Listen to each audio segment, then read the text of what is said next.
Vamos a dar continuidad a nuestro evento y bueno, es un gusto para mí presentarles a dos investigadoras que también forman parte del Comité Técnico de la Comisión Nacional de Patrimonio Cultural Inmaterial y bueno, es la doctora María Elisa Velázquez, quien es investigadora de tiempo completo en la Dirección de Estudios de Antropología Social del INAH y profesora con línea de investigación sobre diversidad y población de origen africano en México en el posgrado de maestría y doctorado de la ENA, en donde también da clases en la licenciatura de etnohistoria.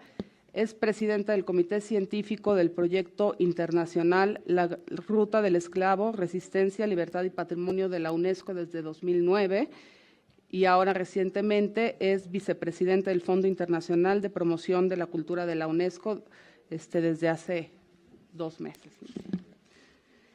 Y también tenemos a la doctora Rosa María Garza Marcué, quien también es investigadora en la Dirección de Estudios de Antropología Social del Instituto Nacional de Antropología e Historia. Entre sus últimas publicaciones destacan el patrimonio cultural, el proyecto modernizador del Estado mexicano y la organización social, Yo puse a los muertos y el pueblo la comida, ritual de muertos en Iztapalapa y Culhuacán, pueblos originarios de la Ciudad de México, patrimonio cultural intangible y reproducción cultural, etnografía de las fiestas de Iztapalapa, la reconstrucción de significados en la comida mexicana y comida, cultura y modernidad en México. Las podemos recibir con un aplauso.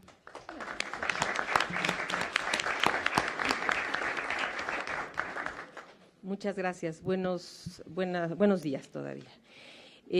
Antes que nada, muchas gracias a los organizadores de este coloquio, especialmente a la maestra Miriam Morales, a Ana también, Goicolea, por esta iniciativa además muy importante de unir las experiencias de los países de América Latina, especialmente de Chile y de México.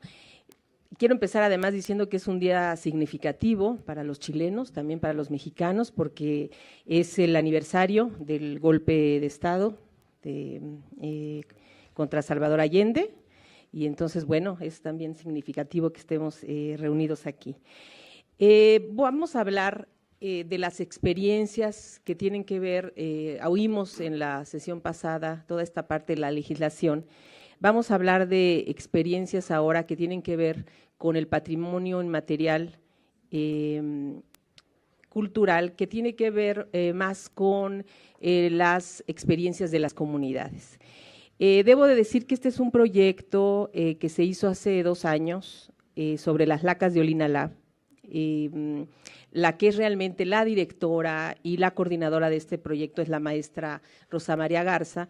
Yo me dedico, mi especialidad es más las poblaciones afrodescendientes en México, pero Rosa María me invitó a participar, me dio mucho gusto, me interesaba el tema, además conozco Guerrero, y entonces emprendimos esta tarea de trabajar las lacas de Olinalá.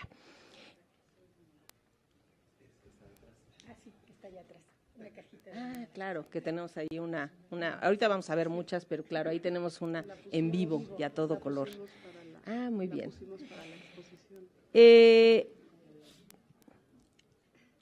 Esta experiencia es especialmente interesante porque fueron un grupo de artesanos de Olinalá, en Guerrero, ahorita vamos a ver dónde se encuentra Olinalá, quienes solicitaron apoyo de los investigadores, de los antropólogos, para hacer un estudio sobre aspectos históricos y antropológicos de sus artesanías, entre comillas. Esto es particularmente interesante porque siempre es un poco al revés, que los antropólogos vamos a las comunidades, pensamos que hay algo que salvaguardar y empezamos a investigarlo.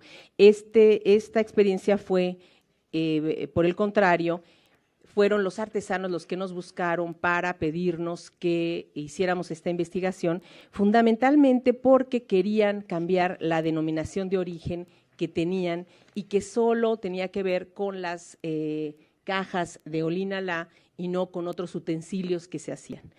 Esto es importante y después lo vamos a poder reflexionar cuando terminemos la presentación, que tiene que ver con lo que se dijo anteriormente. ¿Qué tanto las legislaciones o cómo están hechas las legislaciones que ayudan o no en determinados contextos a que las comunidades puedan reproducir sus prácticas culturales? Porque la denominación de origen que tenían realizada de esta manera les impedía comercializar y hacer uso de otras utensilios que también se usaban con esta misma técnica, pero además también ponía en conflicto a otras comunidades que están cerca, como Temalacatzingo, que es una zona, también esto es interesante, mucho más indígena y que también tiene esta práctica. Entonces, que ellos pidieran la denominación hacía que los de Temalacatzingo, que son un pueblo más indígena, lo sintiera un poco conflictuado porque ellos también se sentían los creadores de esta nueva técnica, ¿no? De esta, técnica milenaria.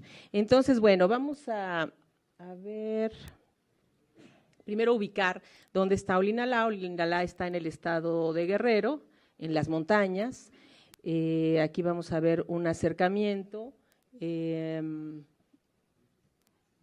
Aquí lo podemos ver mejor. Está colinda con Puebla, está cerca de Morelos y es una comunidad fundamentalmente mestiza.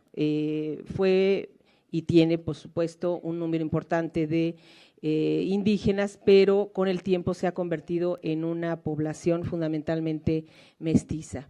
Entonces, el objetivo fundamental de este proyecto fue realizar un diagnóstico de las circunstancias en las que se realizan las lacas de Olinalá a partir de una investigación histórica, antropológica y de conservación para elaborar propuestas que fortalecieran y facilitaran la reproducción cultural de esta práctica que forma parte de la identidad olinalteca y guerrerense. Esta fue como el objetivo general que nosotros nos propusimos como investigación, aparte de lo que la comunidad nos estaba pidiendo, que era que hiciéramos esta revisión importante para ampliar la denominación de origen.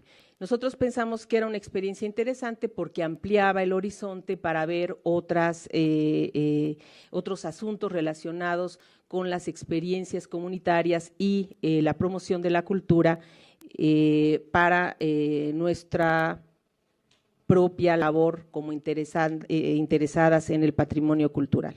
Bueno, no voy a repetir, no me voy a detener mucho en lo que es en el concepto de patrimonio cultural del cual partimos. Fundamentalmente quisimos hacer hincapié en que encarna la memoria colectiva de las comunidades, en que ayuda a conformar su sentido de identidad, es un referente histórico de memoria y también partimos de este asunto metodológico de no separar lo inmaterial y material.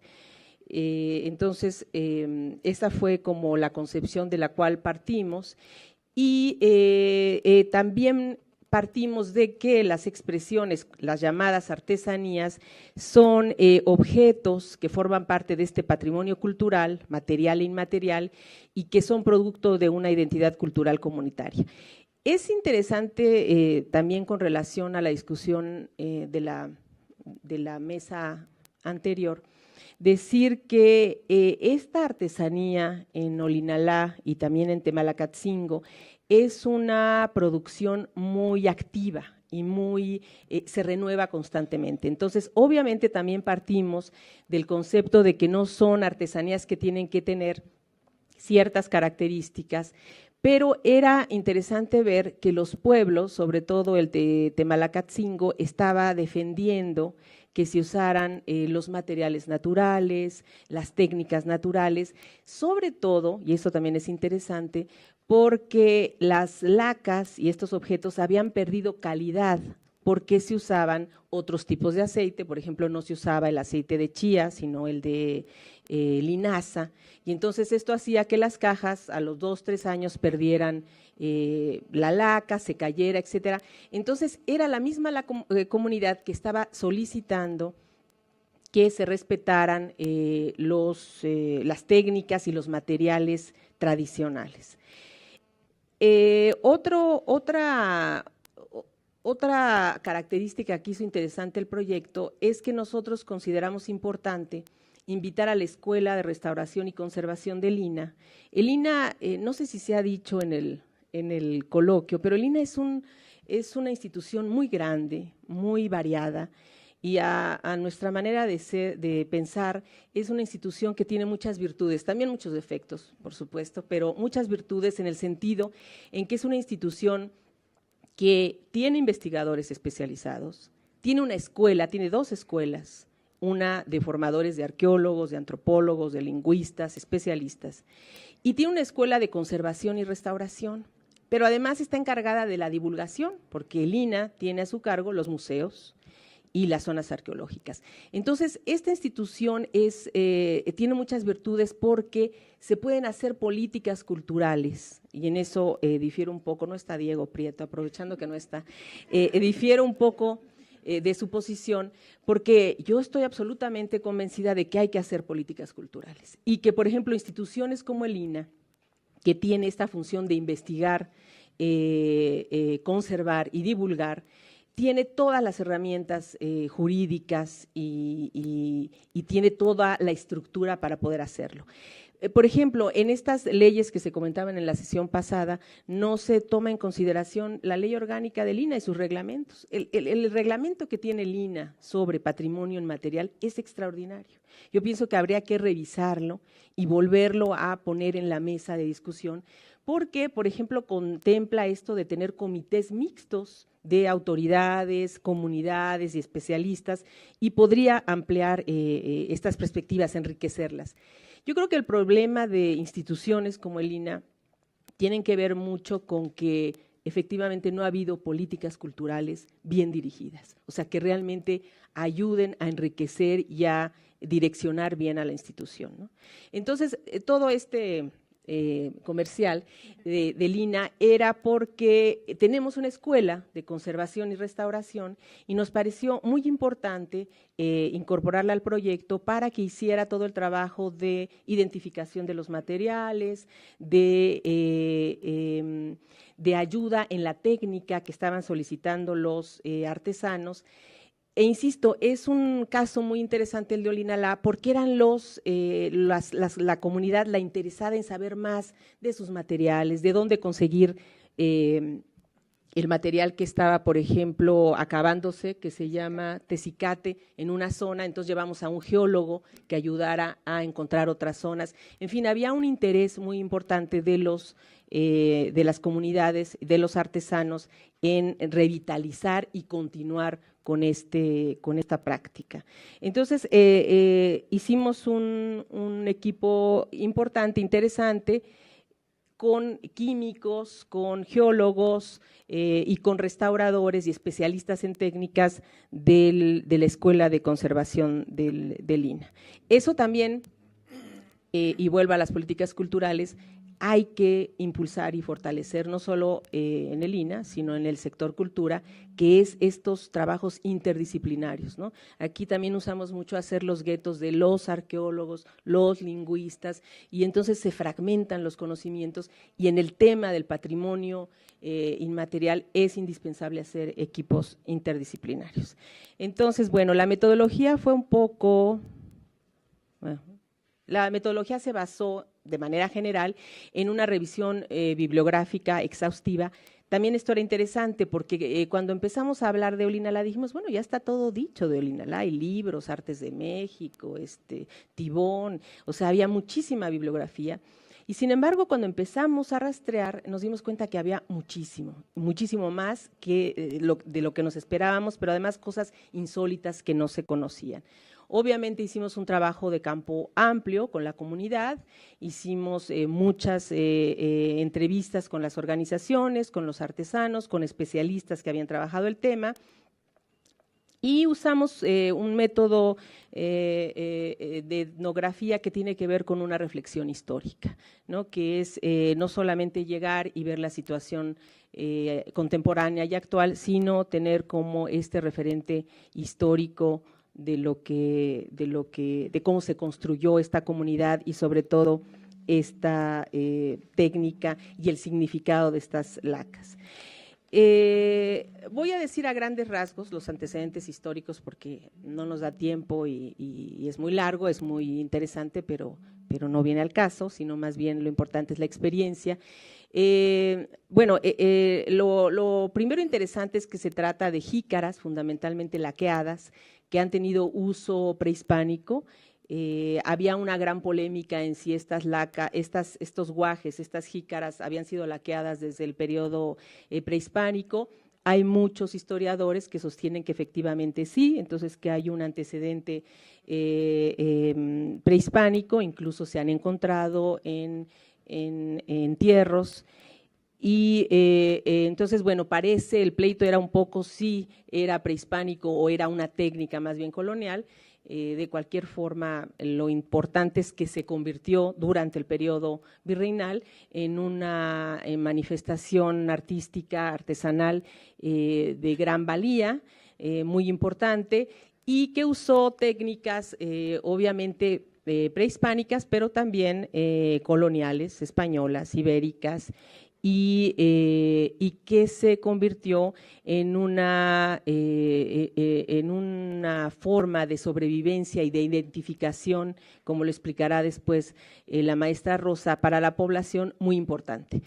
Ahorita vamos a ver unas imágenes cómo el material de la laca lo usan incluso en la iglesia, o sea, todo el altar está laqueado, ¿no? Entonces, todo este antecedente histórico de identidad con el pasado y con el significado de estas lacas, inunda toda la vida cotidiana de estas comunidades y hace un referente identitario muy importante.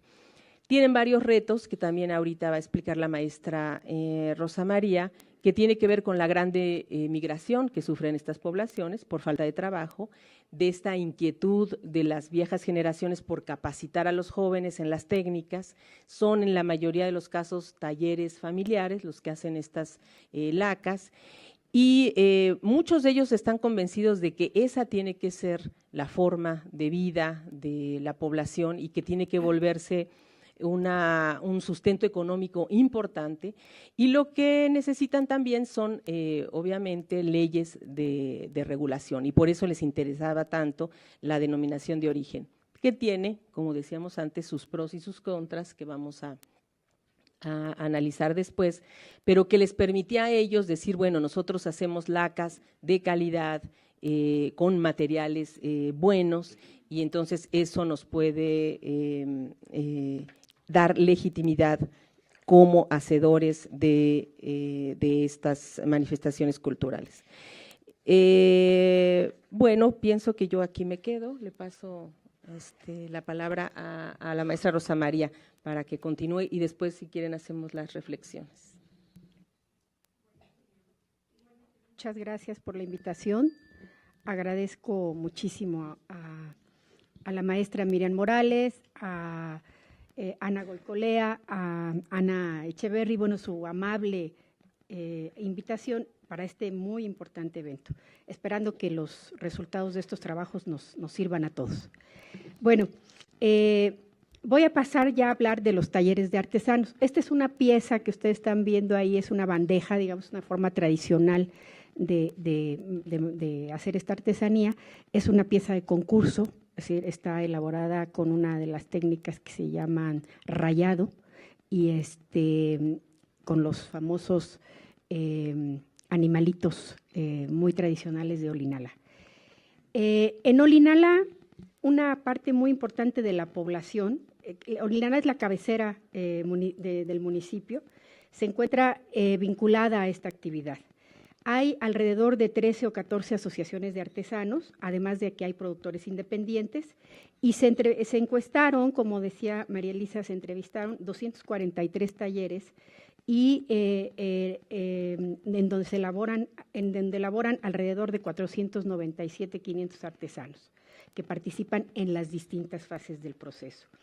Los talleres son familiares, es decir, el 67.48% del universo encuestado Está en 2 barrios de los 8 barrios que tiene Olinalá, y la iniciación a esta actividad es muy interesante, digamos, reúne todos los requisitos de una expresión de patrimonio cultural.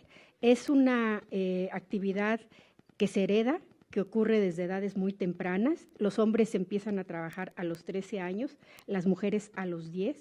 La mayoría han aprendido, como decía yo, de sus padres, de sus madres, de sus suegras. Y esta, es decir, es, como decía yo también, una de las características del patrimonio cultural. Estos saberes se aprenden como una herencia, como una memoria histórica. La mayoría de los artesanos en este inicio son egresados de secundaria. Para el 95% de los artesanos que entrevistamos es su principal actividad económica.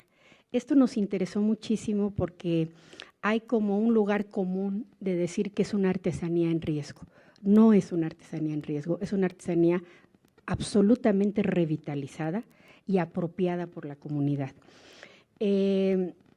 Las artesanas, después nos vamos a detener un poquito en el trabajo de las mujeres porque es el trabajo más fuerte, es el trabajo más esforzado, es el que requiere un mayor esfuerzo físico.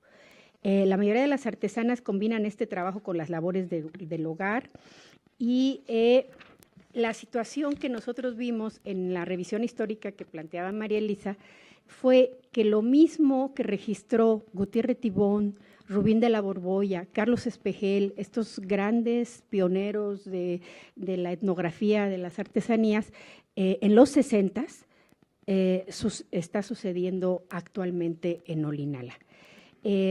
Las mujeres, como les decía yo, son las encargadas de moler.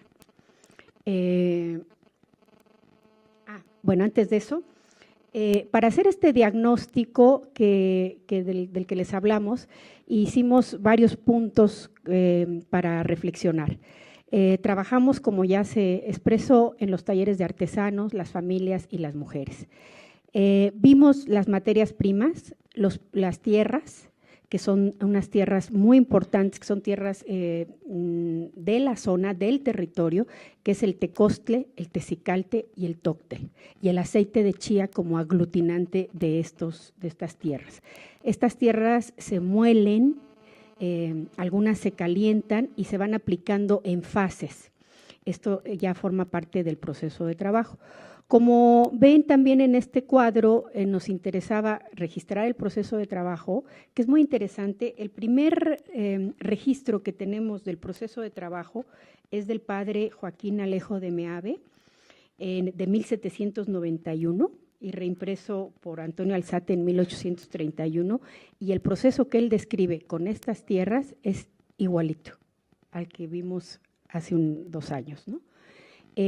Nos interesaba también ver las condiciones de trabajo y nos interesaba ver la circulación comercial de estas mercancías, que son las ferias, los tianguis y estos circuitos.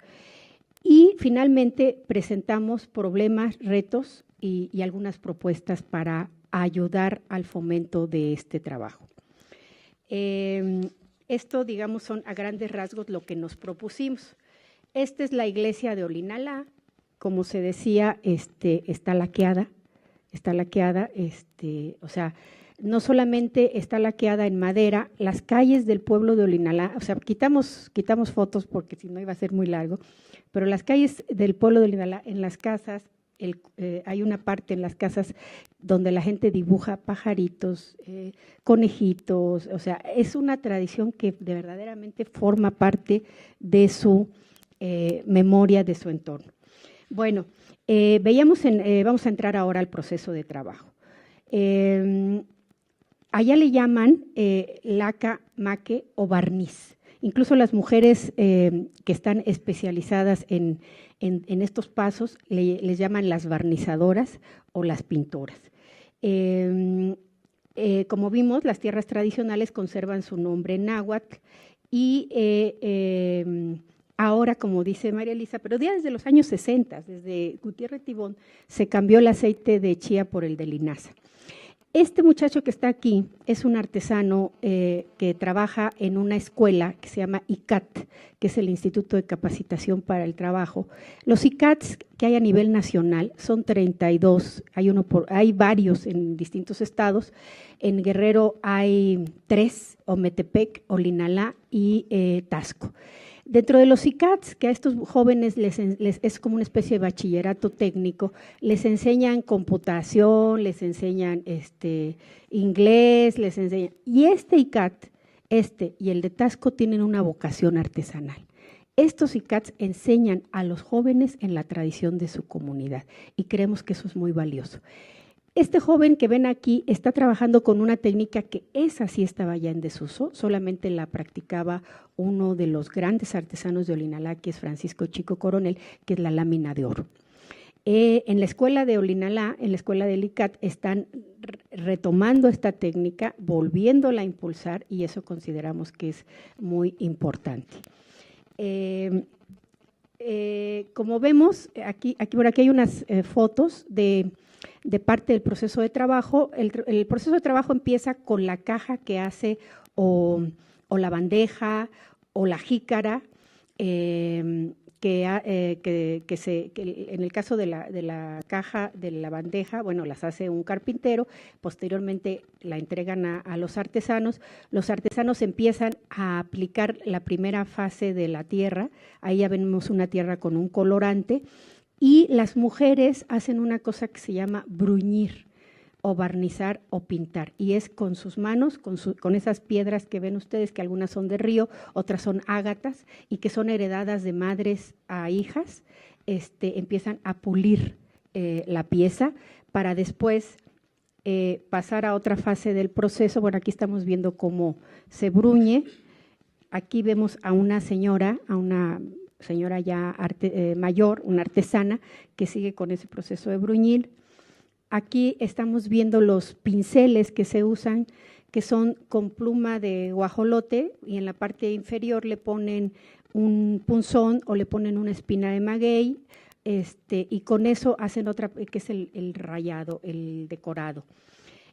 Con la parte de la pluma, ellos rayan, y con la parte de la pluma limpian su rayado para no lastimar la pieza, porque están trabajando con pintura fresca, digamos, ¿no? Y eso que está haciendo ese artesano se llama compaseado, ¿no? Que es empezar a dibujar las figuras. Vemos que el texicalte, por problemas geográficos, hay ya pocos lugares donde se consigue, ha sido sustituido por otra cosa que se llama marmolina, pero eso le quita calidad a la pieza porque hace que la laca se desprenda en poco tiempo. Entonces, el aglutinante del aceite de chía y el texicalte hacen una mejor calidad. Esas son los bruñidores o las piedras. Aquí es importante…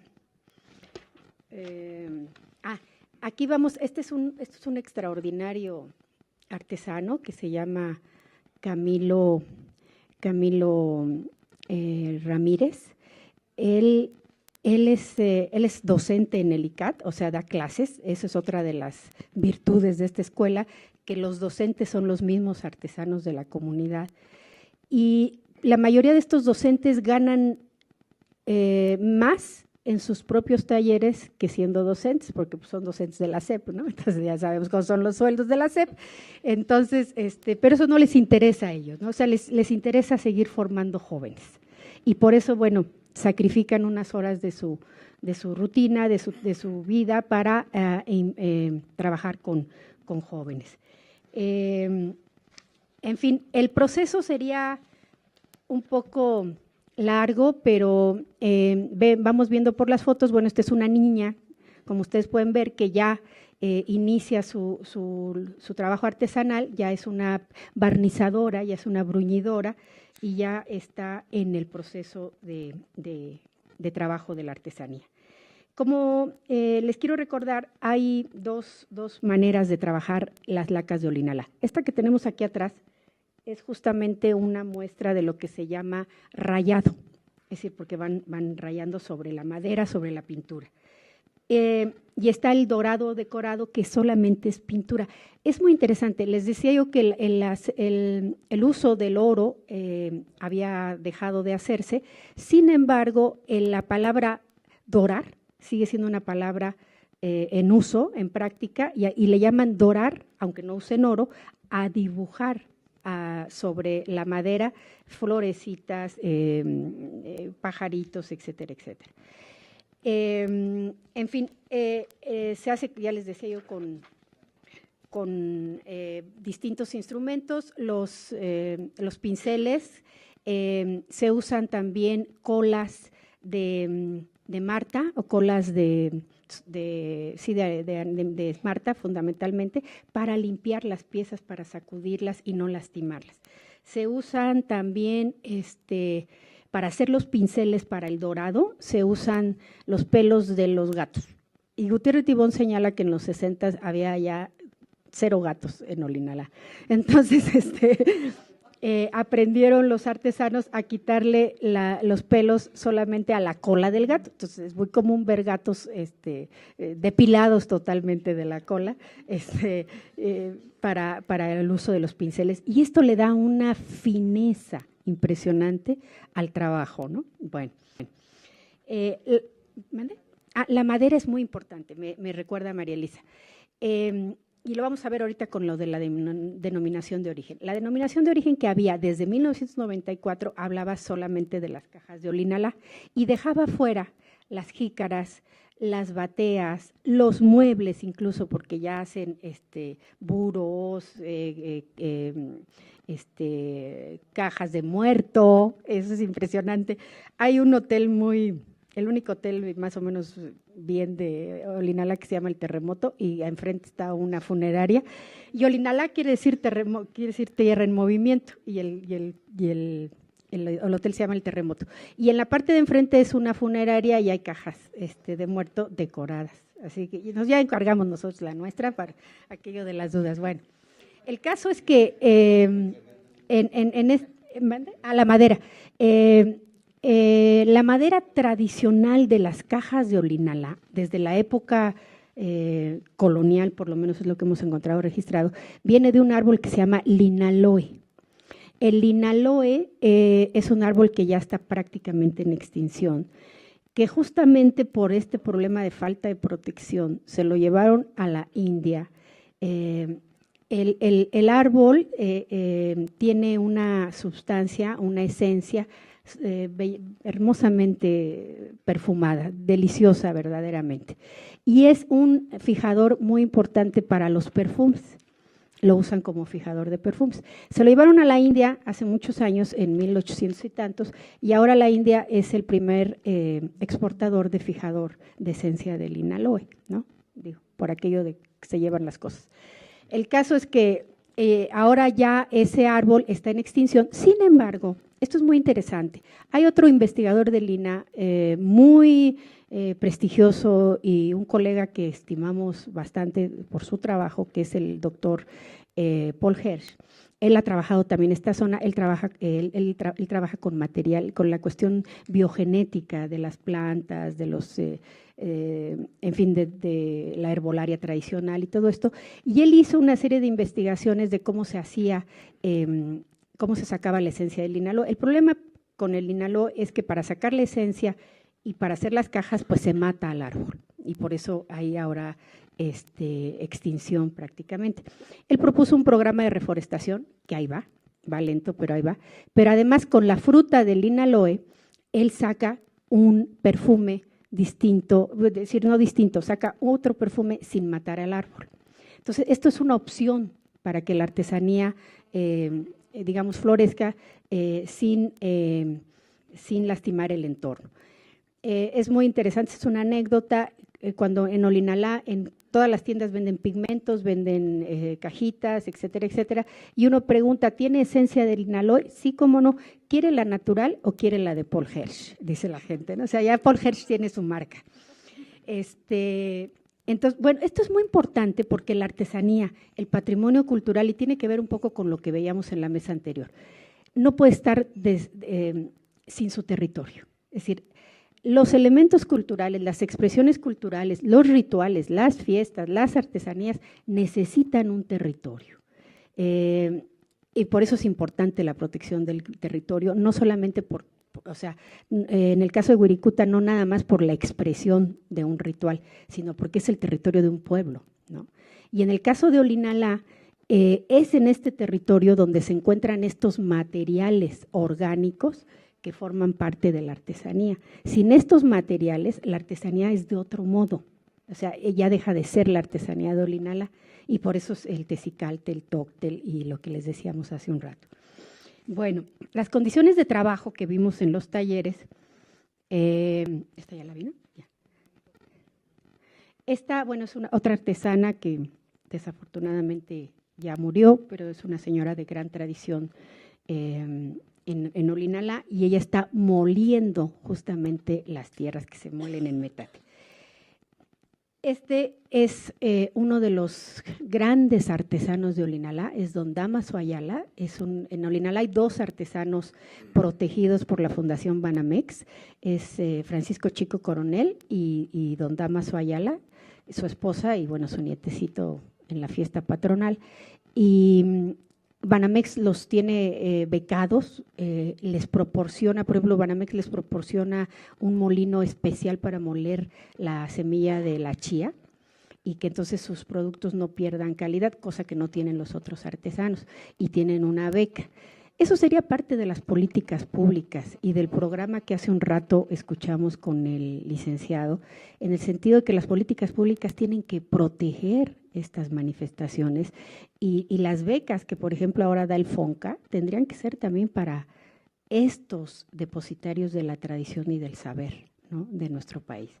Bueno, pasamos a las condiciones de trabajo. Los talleres, como ya decíamos, son familiares. Se ha acondicionado el patio, se ha techado y en algunos momentos se ha hecho un piso arriba de lo que sería un patio para que tuvieran mayor ventilación, porque el tlapilole es cuando ya la tierra tiene colorante y empieza a ponerse en la pieza. El tlapilole es muy fino, entra por todos lados, por todos los poros de la piel y huele, tiene un olor justo aceitoso del aceite de chía o del aceite de linaza, y es un olor un poco fuerte. Entonces, ellos buscan la ventilación.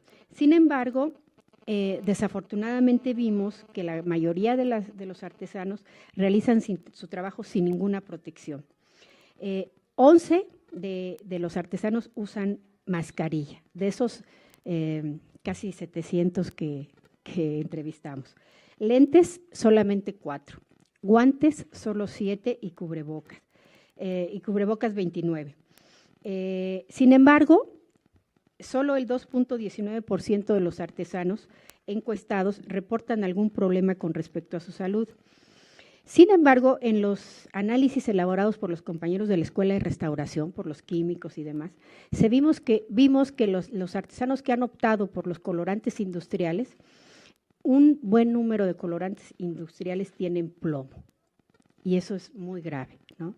Eso es muy grave porque el plomo, pues ya sabemos los efectos que produce en la salud. Y cuando nosotros terminamos este trabajo y lo entregamos a FONART, hicimos hincapié, y ante el gobierno del estado también hicimos hincapié en esta cuestión del plomo, y nos prometieron, lo entregamos creo que en junio o julio, y nos prometieron que en diciembre del 2010 iba a haber un análisis urgente de detección de plomo en sangre en la población, cosa que no se dio. Esta que ven ustedes aquí, bueno, no la ven, pero la van a ver, es una de las cajitas con oro, ¿no? Esta es una de las técnicas que se han utilizado. En fin, después, hablábamos también hace un rato de los circuitos de comercialización de la artesanía. Aquí es muy importante decir que esta artesanía, nosotros consideramos que no ha perdido su valor, su continuidad, su esencia, porque tiene un circuito, digamos, popular de comercialización. Esta artesanía siempre está presente en las ferias y en los tianguis de la región, del estado de Guerrero, de la cuenca del Valle de México. Hay una feria muy importante en Morelos, en Tepalcingo, Morelos, donde prácticamente una cuadra completa está dedicada desde hace 60 años o 70 años o 80 años, no sabemos exactamente cuánto, a la artesanía de Olinala. Entonces, este circuito comercial es muy importante, es un circuito popular, es un producto un poco de menor calidad, pero que tiene un uso muy importante. Algo que no dijimos al principio, que olvidamos, es que en este proyecto hemos contado con la rica participación, extraordinaria participación de una colega, la doctora Catherine Good, que además es especialista en Guerrero, y con ella trabajamos lo que es la etnografía contemporánea de este trabajo. Y con ella supimos, ella lo ha constatado en sus datos de campo, que la jícara, que también está laqueada, tiene un uso contemporáneo también, el padrino, entre los nahuas del Balsas de Guerrero, el padrino del niño que acaba de nacer le regala al ahijado una jícara que lo acompañará toda su vida y con la cual será enterrado, ¿no? Entonces, hay toda esta significación contemporánea y por eso nosotros nos explicamos que aunque haya sustitución de materiales y demás, ha aumentado, es decir, se ha preservado el trabajo en este sentido. Dentro de los sistemas de comercialización, ¿qué es jícara? Este es un guaje, pero a veces lo parten a la mitad y entonces son 2 jícaras. Y así lo usan, tradicionalmente se usa para el agua, para ir a la milpa y llevar el agua o el mezcalito o el pulquito. La jícara está en todo este país, tiene distintas formas de expresión. Ahorita están pasando una que es de Oaxaca, si mal no, de Pinotepa seguramente. Aquí está una jícara ya antigua decorada. Estos son los materiales de Damaso Ayala, son sus materiales antiguos, de su padre y de su abuelo. Entonces, la jícara tiene una correspondencia, o sea, un significado muy importante en este país. Las mujeres en Pinotepa, esa que anda por ahí pasando, la decoran, se la ponen aquí en la cabeza también cuando hay mucho sol, porque les conserva fresca la cabeza. Entonces, o sea, tiene un uso tradicional, ritual, cotidiano. Si ustedes van a una feria en Oaxaca, en Guerrero, no va a faltar una persona que esté vendiendo pozol y que se lo den una jícara, ¿no? O sea, se bebe en las jícaras también. En fin, estábamos hablando de los circuitos de comercialización. Ahí está, por ejemplo, la cuestión de Fonart. Hace un rato, el licenciado, el doctor que estuvo presente, habló de que cómo Fonart forma parte de desarrollo social y no de la cultura. Y la pregunta que hacía el señor me pareció muy pertinente. ¿Cómo podemos entender que Fonart pueda estar solamente en desarrollo social? Yo pienso que tendría que estar también en la cultura, porque ¿qué sucede con Fonart? Para nosotros es triste decir que Fonart se ha convertido en un ente de comercialización que abarata el producto, que les paga a los artesanos en abonos, que los obliga a la banalización, como dice Lourdes Arizpe, del patrimonio cultural. Este es un ejemplo de lo que Fonart hizo para el Bicentenario. Prácticamente obligó a los artesanos a poner, ¿verdad?, motivos patrios en las artesanías. Y los pobres artesanos, pues, y miren lo que hicieron. No hay quien compre eso. No hay quien compre eso. Está espantoso. Entonces, eso es lo que nosotros llamamos banalización de la artesanía y del patrimonio. Pero además eso, les paga en abonos, les paga mal. Eso fue en el concurso del Bicentenario del 2010 y estuvo presente el que ahora es gobernador de Guerrero y él era candidato en ese entonces y a él le gustó una de las piezas. Miren la diferencia entre ese baúl y por ejemplo, ¿no? Es decir, y que fue un premio nacional, ¿no? Y ¿verdad?, que también es una cajita, donde dejan al artesano en su libertad de creación, ¿no? En fin, les decía, el candidato al gobierno de Guerrero, le gustó el primer lugar que había ganado en ese entonces, y el artesano le dice, no se lo puedo vender porque ya lo aportó Fonart. Y entonces otra persona que estaba ahí le dice, sí, pero Fonart te lo va a pagar hasta dentro de un año, véndelo ahorita, ¿no? Y el señor pues lo vendió, por supuesto. Entonces, yo creo que esa es una cuestión, o sea, el señor que estaba, el doctor que estaba antes, usó una frase que a mí me parece muy importante, porque es justamente lo que no hace Fonart. Perdón que me emocione en contra de Fonart, pero eso de que no hayan hecho lo de detección de plomo en sangre me parece criminal, ¿no? Y teniendo los aparatos, pero bueno. Dijo el señor que estaba antes, el doctor, que Fonart tenía como objetivo fomentar el sentido artístico de las artesanías. Lo que acabamos de ver no es fomentar el sentido artístico de las artesanías. Entonces yo creo que estas políticas públicas, que este programa nacional de fomento al patrimonio cultural tiene que estar con una cuestión de interdisciplinariedad, la conjunción de varias instituciones, de varios saberes, la participación de las comunidades, etcétera, para que los productos sean benéficos para todos, es decir, incluyendo a las comunidades. Bueno, eso es a grandes términos lo de… Esta es la pieza que se llevó el ahora gobernador de Guerrero, fue el primer lugar de aquel concurso. Tiene oro y esta es una pieza exclusivamente de dorado, esta no tiene rayado. Y esta siguiente pieza es de otro artesano extraordinario que es Chico Coronel, y este es en plata, es lámina de plata. Y esta es la diversificación, digamos, de la artesanía. Están haciendo prendedores, pulseras, en fin, para abrir nuevos campos de comercialización. De ahí vamos a pasar a la cuestión de denominación de origen. Esto me parece interesante. Como yo les decía, ellos ya tienen denominación de origen. Como decía María Elisa, hay un conflicto que tiene que ver con muchas cosas, tiene que ver con artesanía, tiene que ver con las propuestas políticas de Temalacatzingo. Temalacatzingo es un pueblo náhuatl, como lo señaló María Elisa. Ahí trabajan exclusivamente jícaras. Este es Temalacatzingo.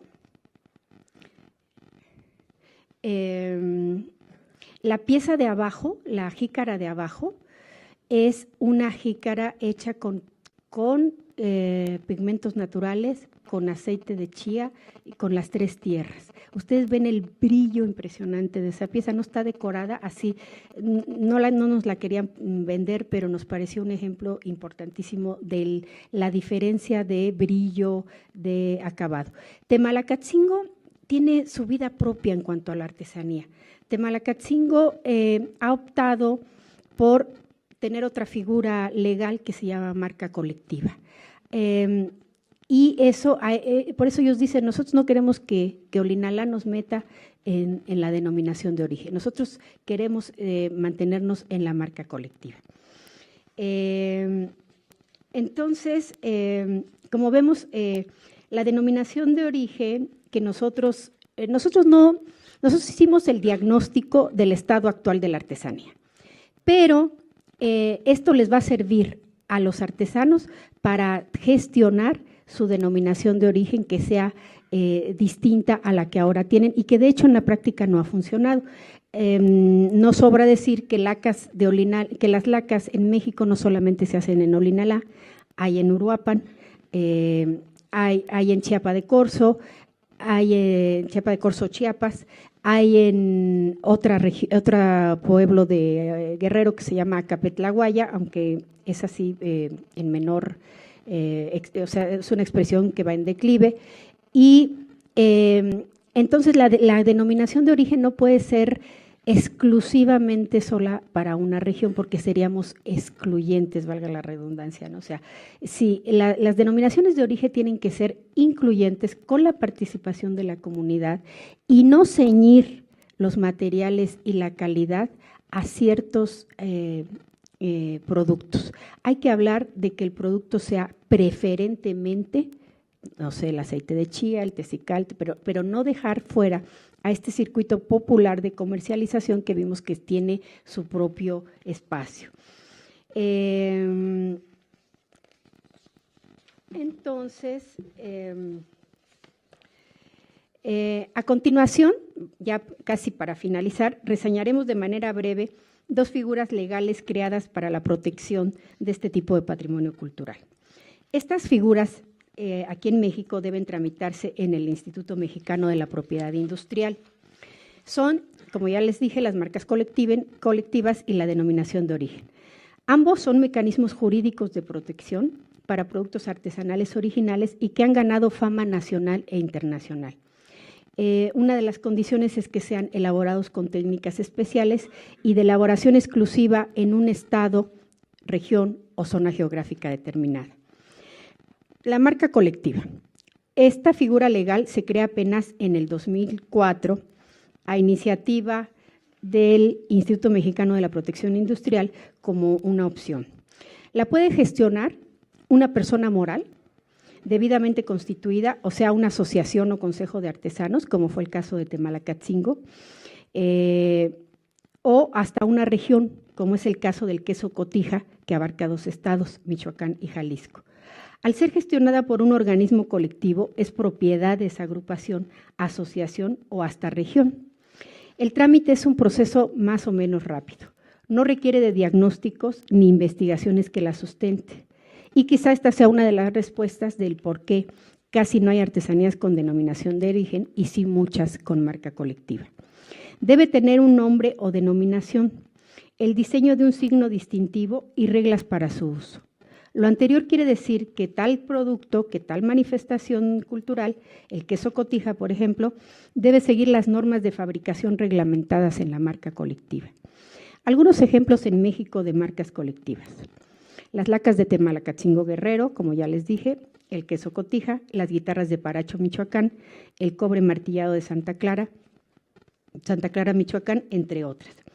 Para 2011, que fue el registro que hicimos, Michoacán tiene 36 marcas colectivas y 8 en proceso de ser declaradas. En México, en total, existen solamente 56 marcas colectivas. La denominación de origen. Esta es una figura creada en la Unión Europea, aprobada por el Mercosur y por México. Quiero decirles, por ejemplo, que Francia tiene 300 denominaciones de origen. En este caso, debe tramitarse la denominación de origen con un expediente o un diagnóstico de investigación que justifique la importancia de la artesanía en cuestión, que describa minuciosamente el proceso de manufactura, las materias primas, la tradición comunitaria, entre otros elementos. La denominación de origen, a diferencia de la marca colectiva, es propiedad del país. Está sujeta a aranceles internacionales y la protege el derecho internacional. En Francia, como ya les decía, existen más de 300 denominaciones de origen, empezando por el coñac, la lavanda, entre otras. En México solamente hay 13. El tequila, el mezcal, el bacanora, el sotol, las lacas de Olinala Guerrero, la charanda, el café de Chiapas, el café de Veracruz, el ámbar de Chiapas, la talavera de Puebla, el mango ataulfo del Soconusco de Chiapas, el chile habanero de Yucatán y la vainilla de Papantla. Podemos observar en esta lista que solamente hay 3 artesanías, las lacas de Olinala, el ámbar de Chiapas y la talavera. En el proceso de trabajo que hicimos para esta propuesta, hemos sostenido de manera irreductible que las características o normas que pudieran llevar a la modificación de la denominación de origen de las lacas debe decirse que se usen preferentemente los materiales originales y originarios, como son el tecicalte, el tóctel y el tecostle, así como el aceite del chía y, en el caso de baúles o cajitas, la madera del linaloe. Insistimos en que el término sea preferente por 2 razones. Una, porque estos materiales hacen que los costos se eleven y el mercado sea o para exportación o para personas e instituciones de recursos altos. La otra razón es porque existe un mercado nacional, como ya les decía, asiduo, que se congrega en las ferias regionales. Asimismo, existen muchos artesanos que participan en este mercado tradicional y que no pueden sufragar los costos de los materiales originales, teniendo que recurrir a la marmolina en lugar del tecicalte, la linaza en lugar del aceite de chía y los colorantes industriales, pero sin plomo. En ese sentido, con el trabajo que hicimos con la Escuela de Restauración, ya está la propuesta de un taller de colorantes naturales originarios de la zona, que son con flores, cempasúchil, bugambilia, una serie de colorantes naturales, y ya la escuela está dispuesta a dar este taller de sustitución de colorantes.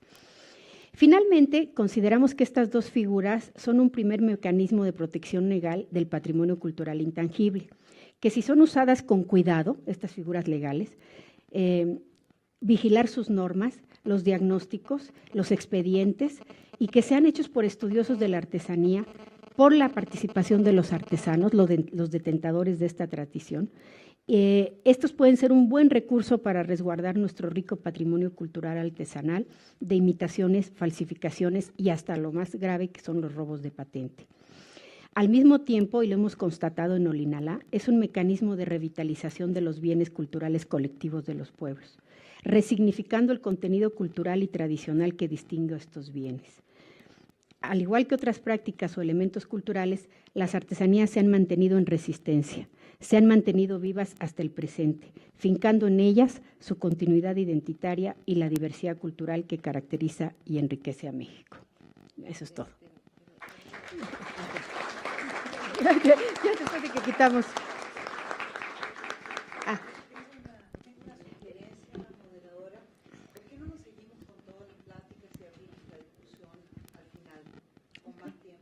Sí. Porque pues sí tenemos Estamos. muchísimo. No, tenemos muy buen tiempo, pero tenemos muchísimo que discutir. Ok. Bueno, rapidito, es que me emocioné y ya no les enseñé las fotos, pero aquí está la iglesia de Temalacatzingo, que también tiene su tradición de laqueado. El santo patrón de Temalacatzingo es Santiago.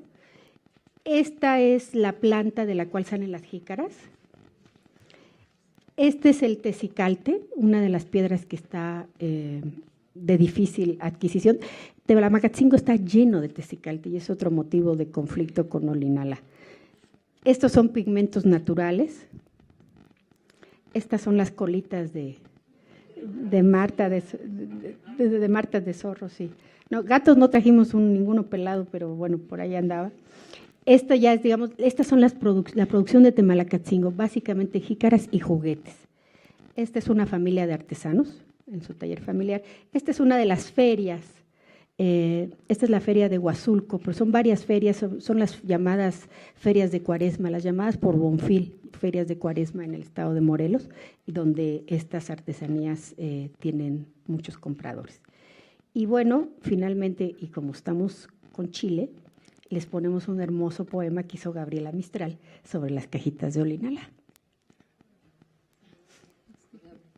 Se me había olvidado. Después de que lo...